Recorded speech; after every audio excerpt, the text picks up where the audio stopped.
Blog Talk Radio.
Another week of Hear No Evil here at blogtalkradio.com. I'm your host, show's producer, Darlene Lewis, and I welcome you and yours. Tonight I have a special calling guest, Mr. Jonathan Blount of Essence Magazine.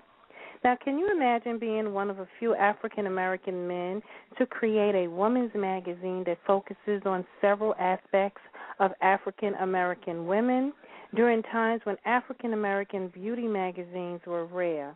Sure, we had Ebony, Jet, but Mr. Jonathan Blount, one of the founders of Essence Magazine, has been commenting on the status of Essence Magazine, and many are listening. So join us tonight. He should be calling in shortly, and he will talk about the magazine that has influenced many women and men of all nationalities for the last 30 years. And hopefully we will talk about the future of Essence, being that the latest editor, Constance White, has been fired and let go. Before he calls in, I would like to talk to my listeners about eating well with diabetes.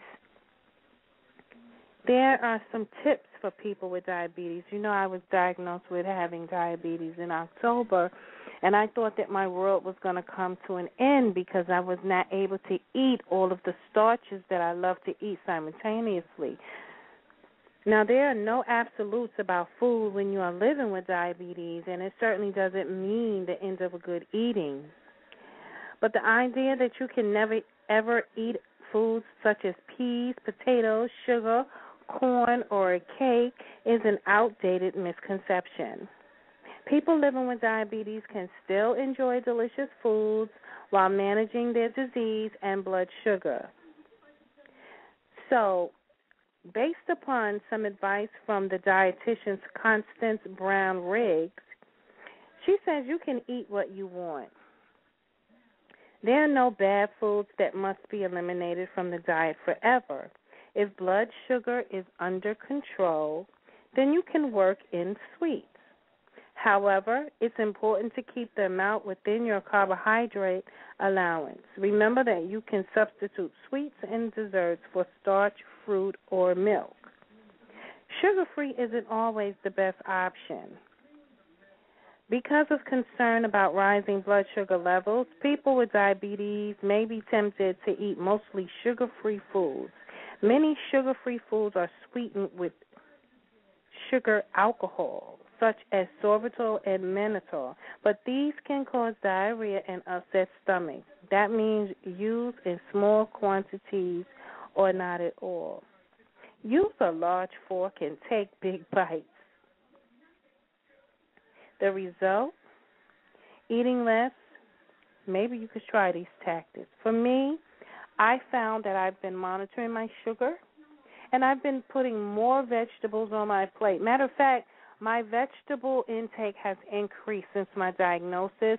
Half of my plate is filled with green vegetables, and then I'll have like a handful of starch, a handful of protein, like a chicken and I'll have a little fish, and then I'm drinking more water. Now, I recommend also that you guys talk to a nutritionist. I happen to visit the Manhattan Physician Group, and I have a nutritionist there, and she works with me. And what I've been doing, I've been writing down and keeping a daily journal of my food intake. Well, my guest, Mr. Jonathan Blount, is on the line, and he will be talking to us about his experience with Essence Magazine. Good evening, Jonathan. How are you? I'm a lot better now that I'm talking with you. Oh, that makes me feel so good. You know, I've been looking forward to this conversation, and I know that I'm going to get so much information from you that this may turn out to be a part 2 broadcast. So we're going to try to stay within our time limits and focus on exactly the key topics. First of all, thank you once again for calling. And I just want to know, how is it that a male decided to get involved with creating or being part of creating a magazine? And what was that experience like? Well, first and foremost, I have to give honor and glory to the Creator, who is the source of all inspiration. And I actually carried to term the planted seed of the conceptual inspiration of Essence, because the seed was actually planted by my godmother, Mrs. Claire Terry.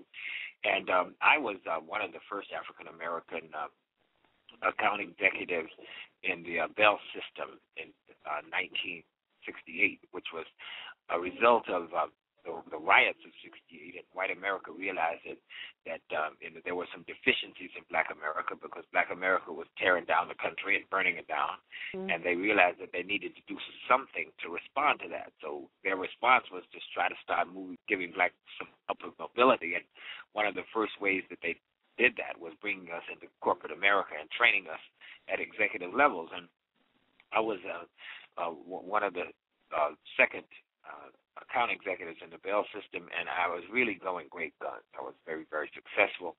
I took to it like a duck to water, and I was leading the curve nationally in sales.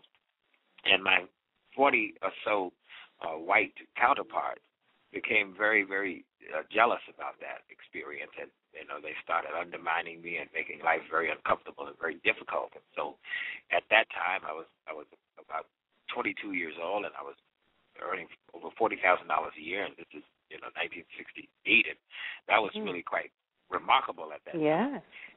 And I'd go to my godmother occasionally, because I was actually orphaned at birth, and so everywhere I would go, somehow the Creator would provide me with a guide, a source, and a guardian. And my godmother, Mrs. Terry, I would go by all the time, and I went by one day, and she said, "What's the matter with you? I can look at you. You look terrible. You should be on top of the world. I mean, you're making all this money, and you have all this success." And I explained to her what was happening. So she said, "Oh, well, why don't you do something else?" And I said, "Something like what?" She said, "Oh, why don't you start a magazine for Black women?" Wow. And I said, "What?" I said, "Oh, that'll never work. That's been tried before." And she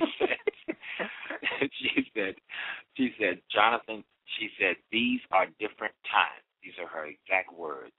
She said, when I grew up, we were colored. Then we became Negroes. She said, and now we are becoming Black. She said, Black women have a different attitude and a different consciousness now. She said, I really think you should look into it seriously. And so, sometimes we select the things we do in life, and I think sometimes the Creator selects them for us. And I think the path for me at that point was laid, because I became possessed by the idea. I started going around everywhere, going to fashion shows and beauty salons, talking to Black women. What do you read? And how are the images that you see? And what do you think about it? And just resoundingly, this was like Victor Hugo's. There's nothing is so powerful as an idea whose time has come. And so Black women just reinforced it. And then I went to the library in Newark, New Jersey, the Commerce Library, and I started studying about magazines. and I gave myself an education about the industry. And so the idea really possessed me, and I was given an opportunity because of, it's kind of like trading places, because of a bet. At that time, I had a very good friend, Billy Day, and all the black sales executives, so all the companies, we kind of found each other. We would get together and talk. And he told me one day, he says, I'm going to leave Armadale, and I'm going to go over on Wall Street, and we're going to start a brokerage firm for blacks. He said, one of the companies wants to put blacks in business. He says, you want to come over and, talk about your magazine. And then I said, man, come on, these white people aren't going to give us any money. He said, well, he said, come and see. So I went over to the meeting, and sure enough, there were maybe 40 or 50 black executives that they had assembled in Cheerson, and in the big room, and the executive vice president gave a big speech about how much money they raise on Wall Street every day, hundreds of millions of dollars, and basically they had a bet. The guy, Russ Goins, who was a former football player, he was heading up this new unit to bring blacks into Wall Street. And he had made a bet with the white guy that if you give blacks the same resources that you give whites, that we'd be able to be just as successful as they were. And so they had 3 such series of these kinds of presentations, and 40 or 50 black executives in each session. And out of all of those, only one came to fore. And that came to fruition because that first night, after about 2.5 hours of questions back and forth, and most of the blacks were saying, we are just getting our foot in the door, and we have all good jobs, and you're going to tell us to leave those good jobs and take a chance and go out on your word and try to start a business? How do we know that you all are going to follow through? And so my friend Billy Day was sitting across from me. He kept looking at me, and finally he threw something across the table to get my attention. And he said, hey, come on, why don't you, basically, talk about. So I raised my hand, kind of sheepishly. And the executive vice president said, yes. I said, I have a question. He said, well, what is it? I said, I want to know when you want to start hearing proposals. And he said, right now. And I said, well, I want to start a magazine. And he came back as if on cue and said, a fashion magazine for black women ought to work. And I jumped up out of my chair, and I said, that's exactly what I have in mind. And he said, well, there's this guy Hollingsworth over there. He's got a printing company. You're going to need a printer. And there's this guy over here from the New York Times. He sells advertising. You're going to need somebody to do that. And there's other people around the room that are people that you're going to need. He said, I think you all ought to get together. So I collected people's business cards, and I went home that night about 10:30, and I called everybody up. 10:30, 11:30, I'm on the phone with these people. And everybody was excited about the concept, and we agreed to get together that Saturday. So we met up in Harlem on 135th Street in Lenox at what was then the Dollhouse Restaurant. And it all began. What year was Harlem. this? 1968, end of 1968. That was, wow, my family had 22 West back then. Wow, this is like bringing back memories. Do you remember 22 West, the restaurant? Yes, I mean that was a she place to go at that time. So wait, so now you're telling me that the essence, the original founders began with just being at an investment meeting, because sometimes they still have these type of meetings, but not. I haven't heard anything as spectacular as the situation that you guys have done. Okay, so you get together with all of these people, you start getting the advertisers, you get investors. But no, nothing as spectacular as that. We agreed to have another meeting, and Cecil Hollingsworth had just opened up a advertising agency and a printing brokerage company down at 102 East 30th Street. He was one of the first African Americans to have an office in Midtown Manhattan. And he really hadn't even really furnished the offices, but we agreed to meet down there. So he had the legs to a table, but he didn't have the tabletop yet. So we went out, we got this glass tabletop and chairs so that we could meet around. And we started holding meetings there in the evenings after work, and then on Saturdays and whatnot. And we got our guidance from Shearson as to what we should do, and they said we should put together a proposal. And, Cecil ran into one of his neighbors at a community event who happened to be the executive vice president of research at Young and Rubicam. And we went over at his house, and he said, well, it sounds like the idea has merit. He said, but you ought to do something to validate that. He said, you ought to do some research. So we set up focus group research at Cecil's offices on Saturday with black women leading the research group, and that's when we really honed in the editorial concept of the magazine. We put together our first proposal. We took it to Shearson. It was for $5 million. He said, man, I could publish a magazine for all the people in the world for that. That's too much money. Go back and try again. So we went back, and we were able to get J.K. Lasser at that time to come in and give us some accounting expertise and some support, and the corporate development department of CBS, Richard Clemmer's department, and he came in and they gave us some help and some support through their whole Reinhardt and Winston publishing division, and we were able to put together another proposal, and that was at $1.5 million. And with that, we started making presentations on Wall Street, but we made presentations. The presentations were polished. Shearson gave us the promotion department. We had charts and graphs, and we had audio visual, and we had beautiful black women blown up and all around the room and whatnot. And we hired this magnificently beautiful and brilliant editor, Bernadette Carey, and an art director. We'd make these presentations during lunchtime, and the room would be filled. Everybody would applaud us, but at the end of the day, we didn't get any money. And that kept on for a while. We kept going. Everybody says how great we were. We couldn't get any money. And so finally, Mike Victory says, look, guys, I'm sorry, but I'm putting too much time into this. My work is suffering. I'm gonna have to quit. So I would go every morning at 7:30 in the morning and meet him at his offices. I'd have his coffee waiting for him when he got out of the elevator, and I'd say to him, just Michael, listen, whatever you do, just don't quit. You don't have to do any work. I said, we'll raise the money on our own, but just if you quit, it's going to be the stamp of death.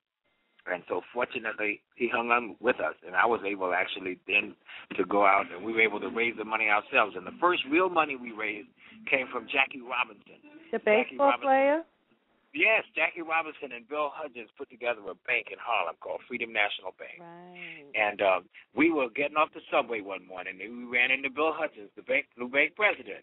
And we said, man, what are you doing down here? He said, we're doing the same thing you're doing down here, trying to hustle up some money. And we said, well, wait a minute. He said, our guy at Shearson, he's a corporate executive VP of corporate finance. I said, maybe he can help you. So we introduced him to Michael, and Michael gave him a deal. He said, okay, listen, I'll raise some money for your bank if you'll help these guys. These guys need some seed money. Because we, at that point, were exhausted. Cecil and I had quit our jobs. We were dragging. We were out of money. The rent was due. The phones were about to go off. You name it. So Bill Hudgens called me up on a Thursday afternoon and said, can you be at the bank tomorrow at 10 o'clock? I said, sure. I went up to Harlem at the bank at 10 o'clock that morning. We walked in, had some pleasantries. And he said, sign right here. I signed some papers. I walked out downstairs with a check for $25,000. I mean, and there was no credit report. Wow. There was no due diligence. It was nothing because and you were of under Jackie 30. Robinson. And you were under 30 years old. Oh yeah, at that time I was maybe 22.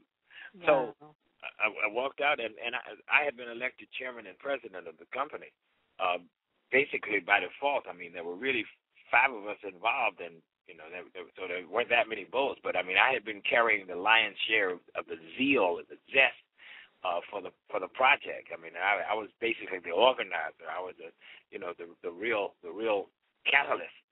So I was elected chairman and president, and so I did all the signage for the incorporation of the company, and all the early money, and so with that $25,000 and this is why I'm not a racist. I'm pro-black, but I'm not a racist because were it not for the good offices and the commitment of some of our great white brothers, we could not have existed. Because some of the partners at Shearson went into their own pockets, and they would write us a check for $500 here, $1,000 there, $5,000 there to keep us going. We would go in Shearson's office at night and we would raid their office supply closet, and they had a guard downstairs. You couldn't get out the door without the guard. But Michael would escort us down and escort us past the guard so that we could have office supplies and whatnot. So, this was a collaboration of many, many people and many, many resources that made this possible and made this happen. Well, it did not just happen easily. Mr. Blount, we are so running out of time, but this information is just so vital because not only are you a pioneer in entrepreneurship, but you are also an inspiration for young people that may want to start, a business. Things are not as easy. Things weren't as easy for you, but it would seem like with today's economy and so much money that young people are making, that they would invest their money properly as opposed to the buffoonery that goes on in the media today and this horrible journalism that they're calling blogging. And it's just some of it is good, but then some of it is just mostly like gossip, and it's just, it's... Well, Darlene, it's not only the media. Pardon my interruption, but I have to say this. You got to understand something. A lot of the white kids, and especially the Jewish kids and the Asian kids, they grow up in a business environment. They grow up with their fathers and their uncles and their people in their family who are business people.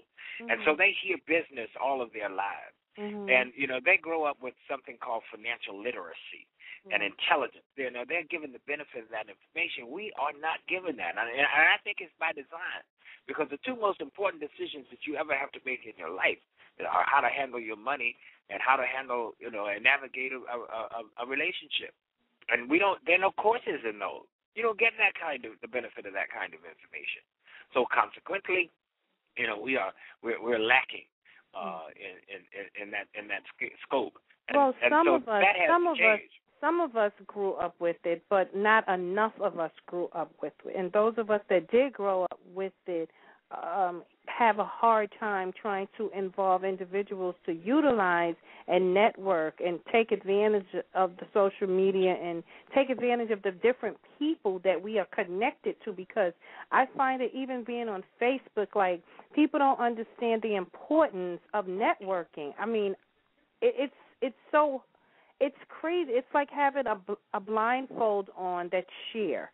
You know what I mean? Like, if you're blinded, you can see through it, but you're still blind. And well, I mean, I understand, and I understand exactly what you're saying and how you feel, but I can tell you something. I am absolutely delighted to see the kind of energy and the kind of effort in the African-American community today. I mean, there are a lot of disappointments, and I continue to fight against, some of those disappointments. I mean, we're still trying to get the Black Business Investment Fund here in Orlando, Florida, to use black caterers when they have events. We're still trying to get the NAACP down here to use, black banquet halls and facilities when they do events, and use black printers and vendors. I mean, to me, this is business 101. If we do business with ourselves and multiply and circulate our money among each other, we're going to expand our economy. We're the only people that I know of that have an affinity cultural group, and we bypass our own to do business with the other groups and enrich them and deplete our own resources. I mean, so that has to change, but it is changing, and we have to just remain vigilant. We have to remain positive. We have to continue to push that those kinds of things become a part of our culture. It doesn't come easy, but I mean, I stand on the pillar and the foundation of the concepts of Dr. King. It is easy. It's not where a man stands in times of comfort and convenience that establishes the measure of a man. The ultimate measure of a man is where he stands in times of challenge and controversy. So we must stand against those challenges, and we must remember that, God still sits on the throne. That the universe, that the arc of the universe bends toward justice, and that we're able to connect and to tap into this eternal, universal God force that will give us the propriety and propel us on into our future, and we just have to keep our eyes on the prize. We have to hold on. I don't sing "We shall overcome" anymore. I sing "We are overcoming." I take the affirmative, and I believe it, and I know that we can achieve it, and that we are and will achieve it. You are so, from the first time I read a statement you made it with Dr. Boyce, and when I read what you wrote, and I had to have you call in the show, and I just really wish that we had more time, but unfortunately we are running out of time, and I'm only on until 7 this evening, but you are so welcome to call in next week, Thursday. It's between 6:30 and 7, because I still want to talk to you about the future of Essence. I want to talk to you about how Essence, got sold to Time Inc. It's so much I want to talk to you about, and I have no time. Well, it was sold over my protest stations, and my eternal vigilance to ensure that Essence is returned to the black community, because I believe that the black community will surround Susan Taylor and Constance White and buy it back from Time Inc., and it becomes owned by the African American Women's Organization and the African American leadership, and it becomes an international prime document that it can become, that it has not even begun to reach the zenith of its possibilities. I never wanted to sell to Time Inc. I wanted to be Time Inc., and we still can be. Well, anything that I can do as far as my radio show and my local access show, anything you need to help to make that dream happen again, please, by all means, utilize us, because I feel totally the same way. I want to thank you for calling in. You're so inspirational, and of course I'm going to keep in touch with you, and hopefully you'll keep in touch with me.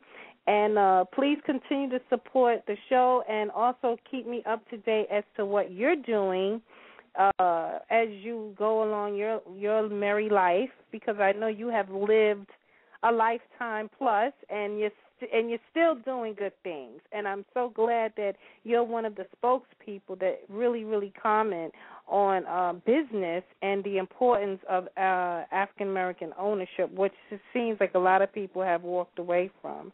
And I want to thank you. Well, you're absolutely right, Darlene. The price of freedom is eternal vigilance, and people can follow me and find me. I'm on Facebook at Jonathan, Jonathan. P is in public, S is in service, C is in communications at yahoo.com. Jonathan, PSC at yahoo.com. Thank you so much, and we'll be right back. Well, stay blessed and prosper, and I look forward to talking with you again. There's so much more. There's so much more to convey. Yes, thank you. Good evening. All right. Stay blessed and prosper. Shine bright like a diamond. Shine bright like a diamond.